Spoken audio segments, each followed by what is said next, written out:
of how God was seeking a bride for his son. Each book is different from every other book. I'm trying to give you the keys for you to unlock it for yourself.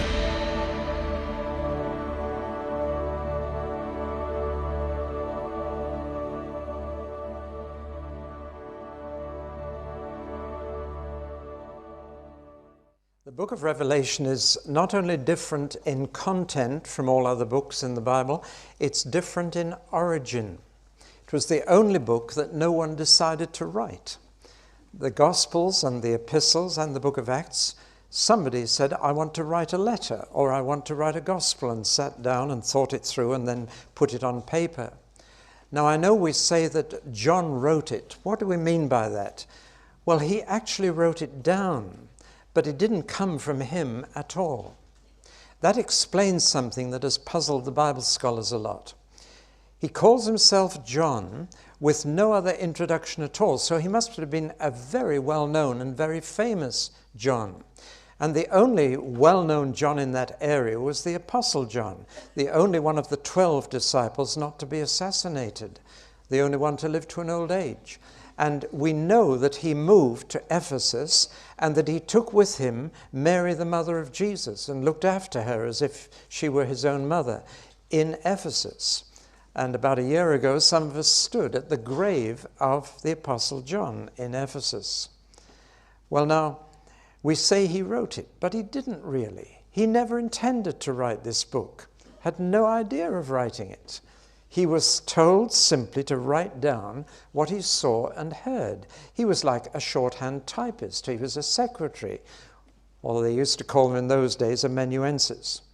Now the problem is that the style of Revelation is so different from his gospel and his 3 letters that many scholars have said it can't be the same John. But I want you to imagine that you're in a cinema watching a film like Gone with the Wind, and you're told to write down everything you see and hear in the cinema. Can you imagine what your writing would be like? I know what your notes, those of you who are taking notes, is every sentence complete?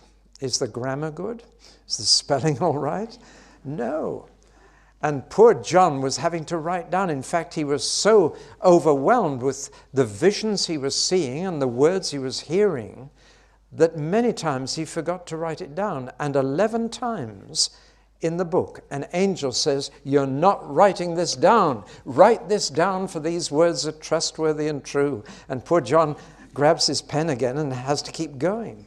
So it's very scrappy. The grammar is bad. Some sentences aren't even complete.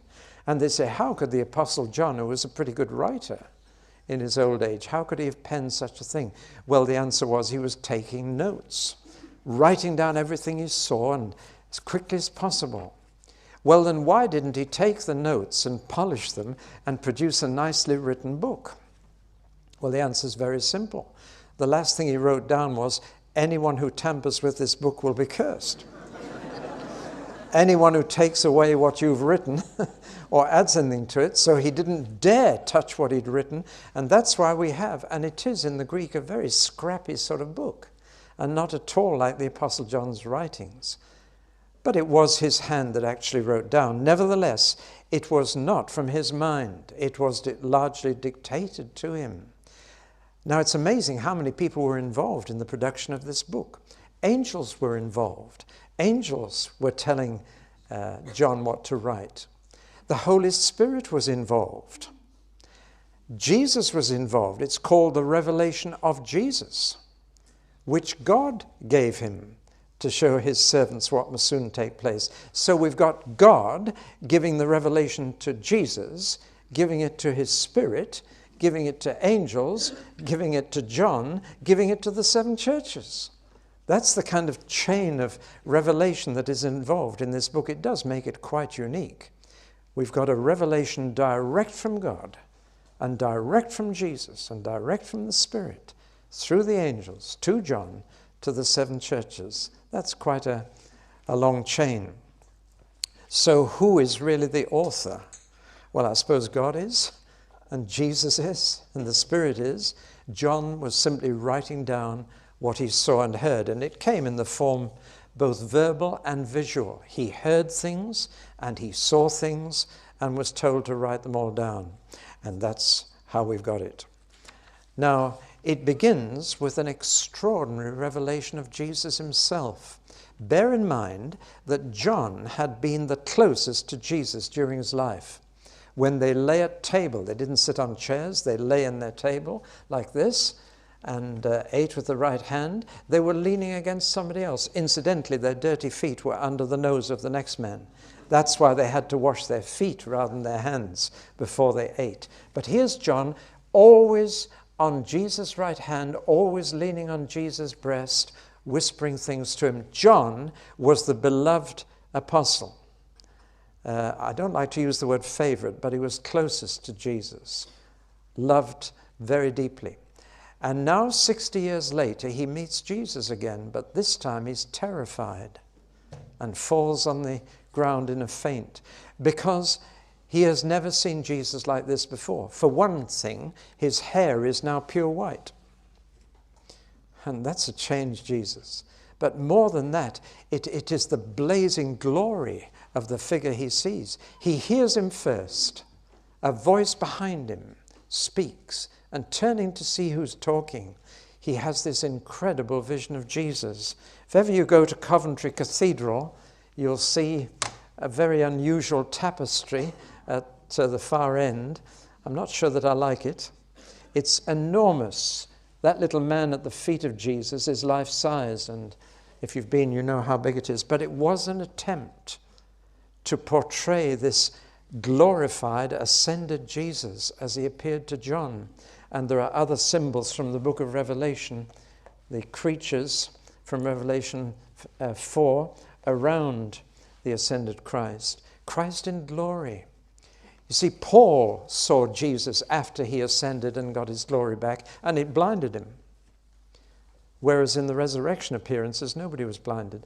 When Jesus got his glory back and was blazing with glory, then it's quite an awesome sight. And John, who'd known him best of all, couldn't cope with it and fell on the floor in a dead faint. Well, now this is a different Jesus to the Jesus of the Gospels. Same person, but now he's the ascended, glorified Lord. And that makes him very different. Furthermore, he appears in the robes of a Roman judge. And there's something always turns your heart upside down when you see a judge in his robes in our country with a wig and full regalia. A rather awesome figure. You see, when Jesus comes back, he comes as judge. And when the world sees Jesus, they will see a very different Jesus to the one they've seen in stained glass windows and Sunday school pictures. The gentle Jesus, meek and mild, that's taught in Sunday schools is not the Jesus of Revelation. We'll say more about this later. But this is a revelation of Jesus. We see Jesus in a totally new light, a fearsome light.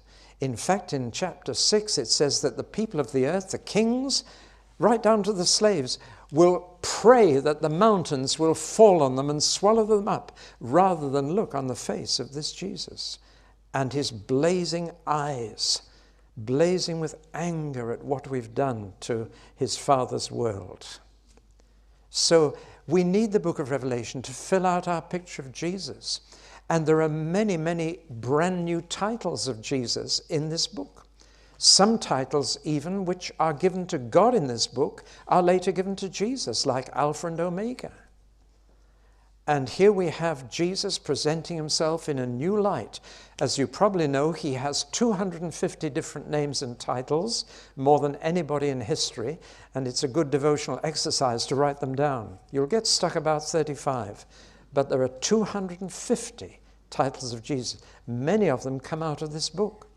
He shows himself in a new revelation of himself, and each title shows us something more about him. I am the first and the last. I am the living one. I was dead, and behold, I am alive forevermore, and I hold the keys of death and Hades. I am holy and true. I am the Amen. I am the faithful and true witness. I am the ruler of God's creation. I am the Lion of the tribe of Judah. I am the root of David. I am faithful and true. I am the root and offspring of David. I am the bright morning star. I love that one. If ever you're up early enough to see the last star before they all disappear, it's low down near the horizon, and it's very bright. And it's the last one still to be shining. And I just love to say to myself, when all the film stars have gone and when all the pop stars have gone, there'll be one star still shining. That's the meaning of that lovely title, The Bright Morning Star. But above all, there is one title in this book, King of Kings and Lord of Lords. And I add President of Presidents and Prime Minister of Prime Ministers, because that's what it means. He's the ruler of all rulers. He's Tony Blair's ruler. He's the King of Kings and the Lord of Lords. So the book begins with this awesome picture of Jesus, but it also begins with a picture of Jesus in very close contact with the churches on earth, walking among them, walking around them, having a good look at them, holding the lampstands in his hand. And here we have the first few symbols in the book, stars, 7 lampstands. But there's no problem. They're all explained. The lampstands are the churches, and the stars are the angels of those churches. Just as every child has an angel reporting back to Father what lies are told to children. Jesus said it's better for you not to have a millstone around your neck and be thrown into the sea than tell a lie to a little one, because their angels behold the face of my Father in heaven. But each church has an angel looking after it too. And that comes out clearly here. We need to remember that. One day you'll meet the angel of your church. And whenever we worship, we're surrounded by angels. When anybody asks me, how many were at church Sunday morning, I want to say thousands. Thousands upon thousands. We just joined in with the heavenly worship. So we have this picture of Jesus, the heavenly ascended Jesus in glory, yet visiting his churches, looking at them, looking at the cities in which those churches are. He reveals a knowledge of both the church and the cities, which is highly unusual. Well, now we've come to the section of 7 letters to 7 churches.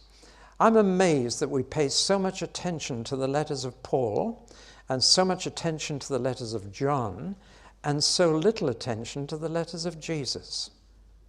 Does that strike you? These are the only letters we have of Jesus himself. And we should pay, I think, even more attention to them because they are from him, to these 7 churches. But we've got to ask, why did Jesus write these letters to those churches? What's so special about them? Well, we'll have to do a little geography first. Let's look at a photograph of Turkey taken from a satellite out in space. And here is Turkey, here's Greece. And we notice that Turkey is, most of it, quite brown and somewhat barren. But right along the north coast, next to the Black Sea, is green. And then there's an exception to that twofold color. Down in the bottom left-hand corner, the southwest corner, there is a green circle. And it's formed by a number of rivers running direct from these hills out to the Aegean Sea and bringing fertility to the valleys. So can you see that, those of you near enough? A green circle down in the bottom corner. All the 7 churches are within that circle. It's a very important circle. It's a meeting place between the Western world, centered in Rome, and the Eastern world of China, Africa, India. It's a melting pot of culture, of Roman culture, of Greek culture, of pagan culture. It's a melting pot of politics. It's a melting pot of religion. It is an extraordinary little area. And there is one further thing that shows how important it is to Jesus. Here is the circle of the churches. And the letters are in order: Ephesus, Smyrna, Pergamum, Thyatira, Sardis, Philadelphia, and Laodicea. Here's the main road from the west to the east of our world, but it splits at Pergamum, One goes down the coast through Ephesus, and one goes inland through Thyatira and so on. They meet up again at Laodicea and carry on to the east. This little circle, this fertile circle, is where everything met. Furthermore, and this is the most important revelation in the book, Satan, being a creature rather than a creator, can only be in one place at once. He goes to and fro in the earth, but he also has a headquarters, a residence somewhere in the world. I don't know where it is today. I could guess, but I don't know. But he has a residence from which he makes journeys around the world. He can also have access to heaven too, and he goes up there as well. But he has a residence on earth, which is the center of his kingdom, the capital. And in this time, at the end of the 1st century, his residence was in Pergamum. That's where Satan lived on the earth and resided. And when Jesus wrote to the church at Pergamum, he says, I know where you live, where Satan resides. The word resides means a permanent residence, where he stays, where he dwells. Now, Satan clearly saw this area, this circle of cities at the meeting point of West and East. He saw this circle as crucial to his kingdom. And when some of us went round this area, we saw the remains of the culture, incredible culture, and the religion, the temples. This is a key area. And there were little churches in each of these 7 places, a kind of circuit of churches based on Ephesus, and indeed from Ephesus most of the others had been planted, where John was. And Ephesus, we know more about that church than any other in the whole New Testament. And look at the ministries it had. It started off with Apollos, then couple, Priscilla and Aquila. Then it had Paul, then Timothy, and then John. Few areas had had as many apostles or ministries as this little area. Here was the battleground. It is the end of the 1st century. The churches are now into their 2nd and 3rd generation. And they are now being planted right in the heart of Satan's kingdom and worldly culture and pagan religion. It is the crucial test. If the churches survive here, they will survive anywhere. If 2nd and 3rd generation Christians can overcome with the pressures here, then the church will go on right to the end. So Jesus is watching this little circle of churches very closely. So much hangs on it. Have I conveyed to you the very focus? And Satan has his residence here. The interesting thing is that the condition of the churches is almost in direct ratio to the distance from Satan's residence.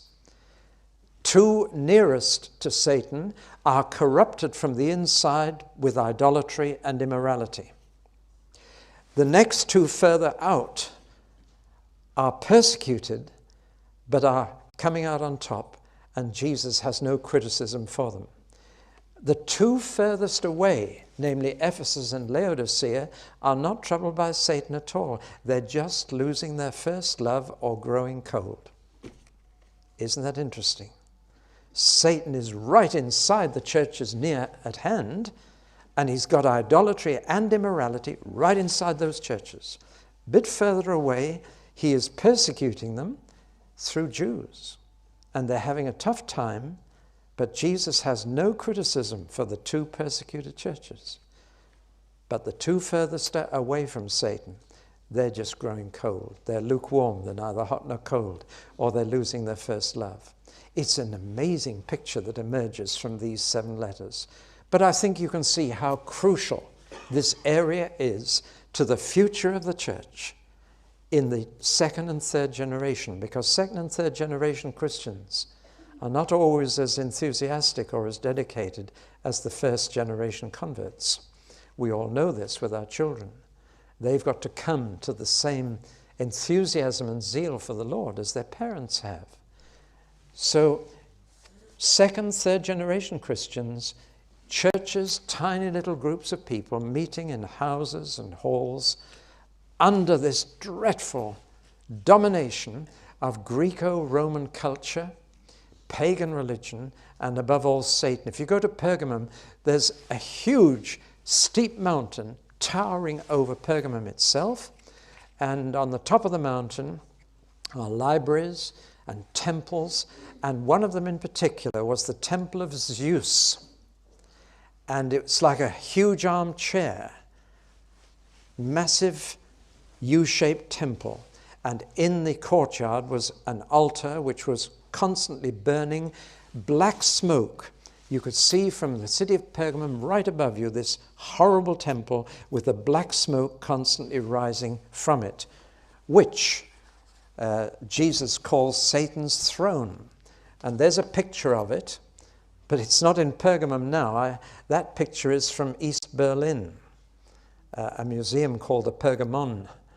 And in fact, this was taken, the altar of Zeus, taken from Pergamum and re-erected in Berlin. And you can see it there. It is massive.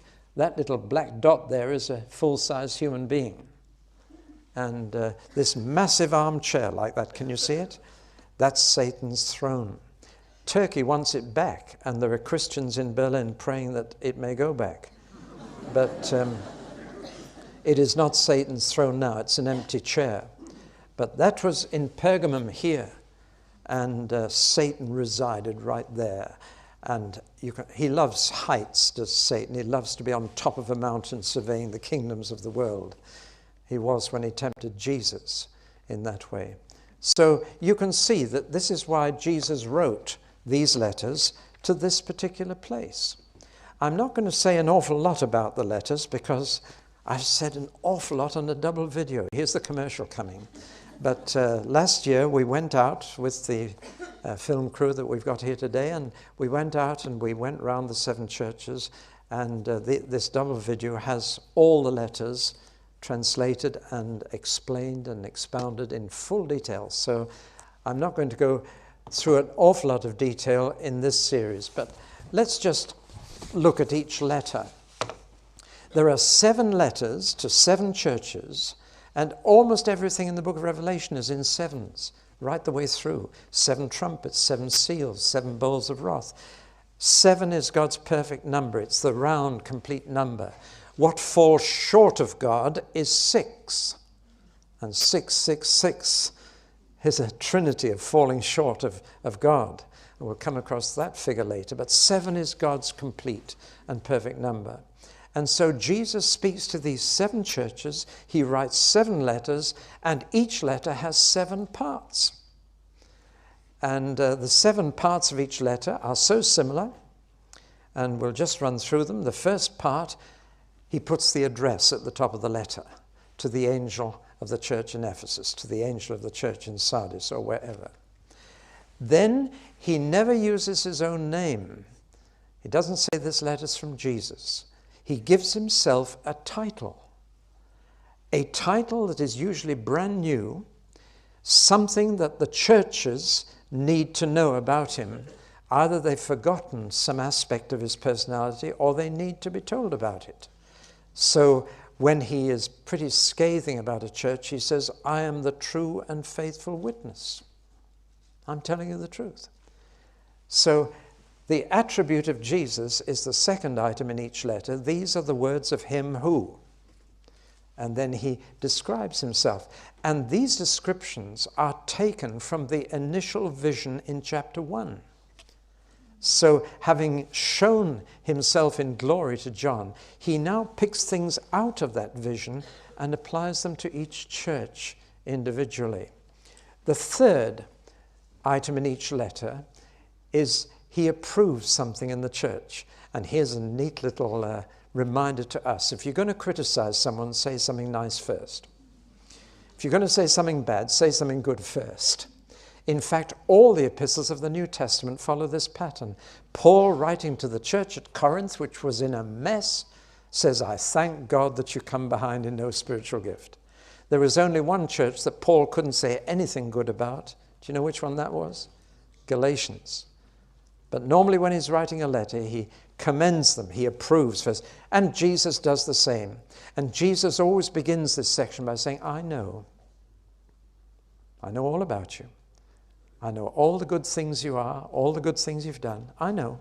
You need never worry that something you do that's good is not noticed.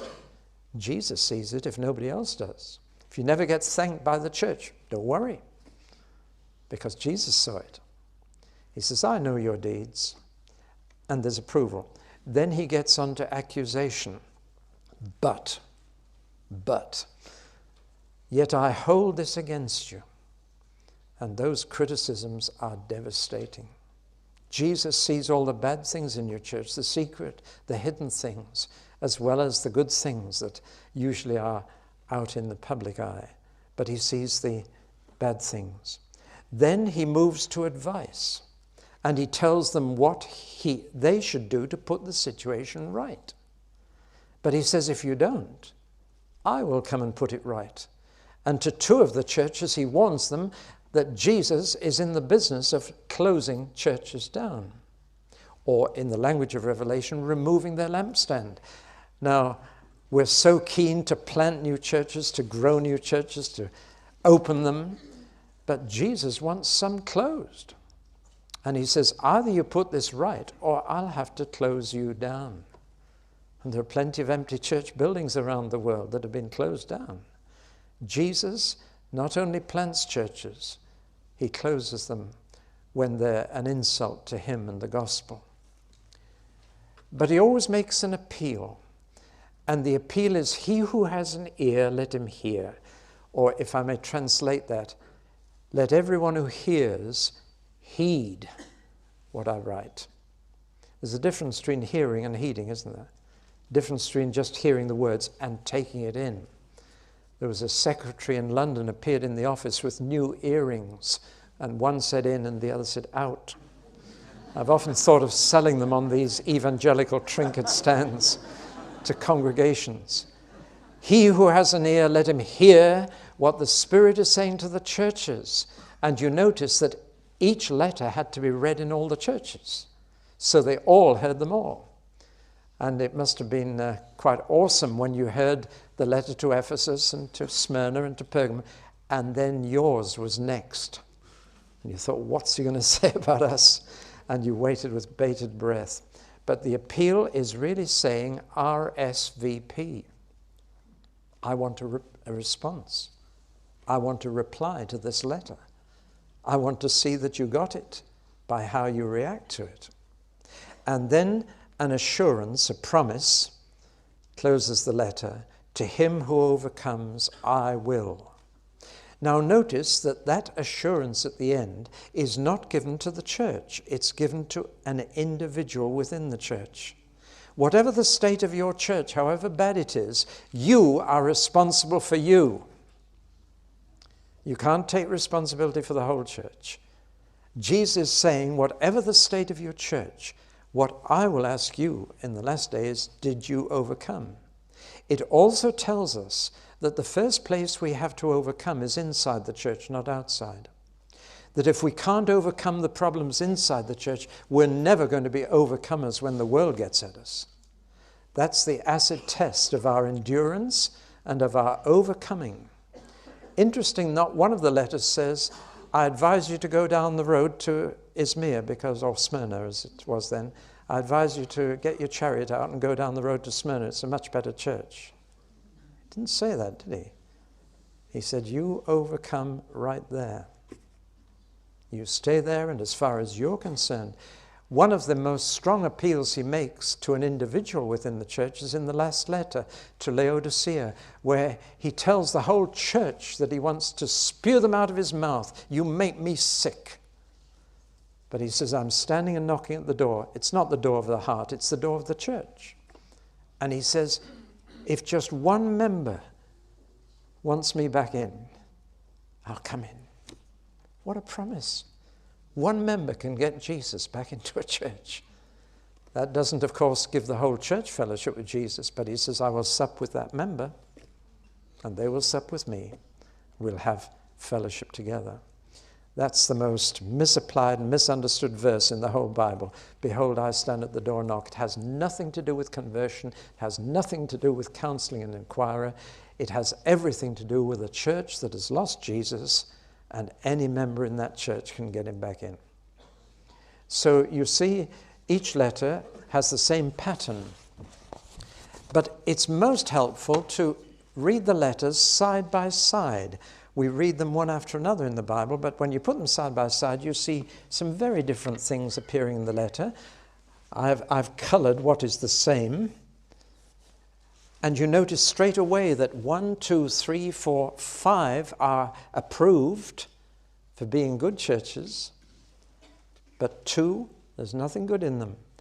And funnily enough, they are the most successful churches of all 7. They're the most packed, they have the biggest offerings, the biggest congregations, the biggest collections, and yet Jesus has nothing good. You see, when Jesus looks at a church, he doesn't look at it the way we do. And then you notice accusation, 1, 2, 3, 4, 5, 2 of them, nothing wrong. Well, now, they can't have been perfect, but they were suffering for Jesus. And Jesus doesn't criticize a suffering church. He encourages them. Well, now, that's just a very quick survey. I wonder if I should show you 1 or 2 photographs very quickly. There's the main street in Ephesus, which was the heart of it all. I'm going to show you very quickly the pictures that we have of the different places. That's Laodicea. And on the other side, oh, we've got all 7 churches on the other side there. But let's just show you quickly. We've got Philadelphia. That's the remains of a Christian church in Philadelphia. And there we've got Sardis, great big temple of Diana here, and a little brick church at the side of it where the Christians later worshipped. We've got Smyrna, the marketplace. And you can look at all these afterwards. There's the famous theater in Ephesus where Paul nearly had a riot, well, did cause a riot. There's Thyatira. And finally, Pergamum. And it was on top here that we had this temple of Zeus, the residence of Satan. Well, that's just given you a little flavor. I want now to give you an outline of the whole book of Revelation so that we've got an overall picture of it. It's concerned with the heavenly Christ and the earthly churches. And therefore Revelation constantly moves from earth to heaven and heaven back to earth. It's just constantly changing scene.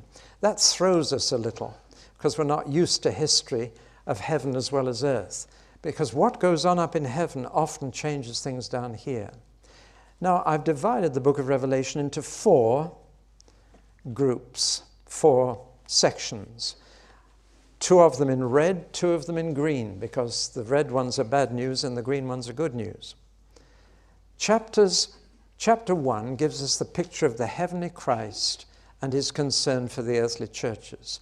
Chapters 2 to 3 I've called Things Are Not All Right on Earth. And Jesus has to correct these things. They live in a corrupted world in that part of Asia, and a compromised church, compromised in its beliefs and compromised in its behavior. Idolatry and immorality have crept in, other things are happening. Those are the 2 major problems, even within the church. The next section, 4 to 5, tells us things are all right in heaven. Whatever's happening down here, God's still on the throne. He's at peace. The great white throne is there, and the glassy sea in front of it and the emerald rainbow around it tell you everything's all right in heaven. God is not struggling with Satan. We are, but he's not. Satan even has to ask his permission before he can do anything down here. So things are all right in heaven. God is on the throne, chapter 4. And Jesus is in charge, chapter 5. He breaks the seals on the scroll. So all of history is in God's hands, and the end of history is in Jesus' hands. So the difference between things that are not all right on earth and things all right in heaven open up the book. Then we get to this very difficult section, which we'll spend quite a bit of time on. Bad news, and I've labeled it, things will get much worse before they get better. That's the bad news. And they will get worse for the world and for the church. The world is going to suffer war, bloodshed, famine and disease, natural disasters, and many, many deaths, up to a quarter of the human race. The church is going to go through big trouble, 3.5 years, an unholy trinity of Satan, Antichrist, and the false prophet will be ruling the world at the end. And under that unholy trinity, the church will really suffer. It will also suffer from the city of Babylon, which is portrayed as a filthy prostitute, a scarlet woman riding the dragon. And again, there will be many deaths, many martyrs. Indeed, the Greek word martyr, which originally meant witness, in the book of Revelation becomes martyr. And the way to witness for Christ is to die for him. I might call the book of Revelation a manual for martyrdom. Things will get much worse before they get better, but only briefly. And then things will get much better after they get worse, chapters 19 to 22. Finish with the good news. What changes the situation is the return of Christ to earth and what's called the first resurrection, which we'll explain later. The reign of Christ on earth for 1,000 years. Then the day of judgment, when the rest of the human race are raised from the dead for judgment. The second death, the lake of fire, a new heaven and new earth, and new Jerusalem. Now, I hope that gives you a feel. It's a kind of 4-level sandwich. Good news, bad news, good news, bad news, good news. The bad news about the church in the present, its state is not ready for suffering. If a church is compromised already, it won't stand when the pressure's on. Holiness is the essential prerequisite for suffering. Otherwise, you'll be caught out. But things are all right in heaven. Get a vision of God on the throne and Jesus with the scroll, sealed scroll in his hand, and you realize things are under control. God hasn't lost control at all of the situation. But things are going to be allowed by God to get much worse before they get better, both for the world and for the church. But after that big trouble, things will get much better after they get worse. And we need to look beyond the immediate future to the ultimate future to have our hope as an anchor to our souls. Well, now I want, in the last few minutes I've got, to say that behind all this, there is a philosophy of history. Now, many people are frightened by the word philosophy, but it means simply the way you think about things. And there are many philosophies of history in the world today that are clamoring for your attention. On the TV, in the press, through all the media, different philosophies of history are banging at the door of your mind.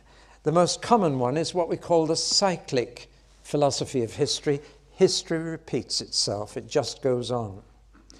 Then there is the continuous view of history, that it just goes on up and down, it never goes backwards, it's moving forwards, but we have our ups and downs, boom and bust, inflation and deflation, and so on.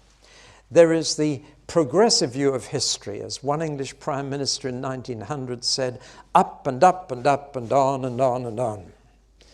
Progress was the great key word at the beginning of this century. That's better than back to basics. But anyway, the regressive view of history is much more common now, which is that everything's going down the drain, the doom and gloom. It's getting worse and worse and worse. In fact, the key word as we go into the next century is not progress, but survival.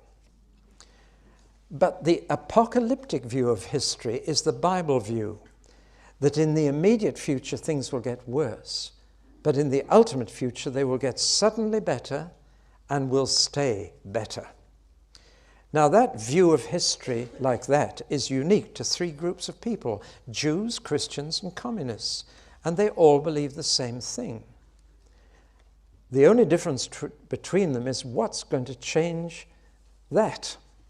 The communists say, well, man will change by revolution. The struggle between the proletariat and the bourgeoisie will come to a head. There'll be a revolution, and we'll have the classless, crimeless society after that. But communists are now getting disillusioned. The Jews say God must change this. The Christians say it will change when Jesus comes back to planet Earth. Things will get worse until Jesus gets back, and he will make them better and keep them better after that. So here we have a philosophy of history based on the book of Revelation. Jews, Christians, and communists all got it from the same place, from the Hebrew prophets. But that is the Christian view of history. The immediate future, worse. Suddenly, the ultimate future, much better. And the change will come when Jesus gets back.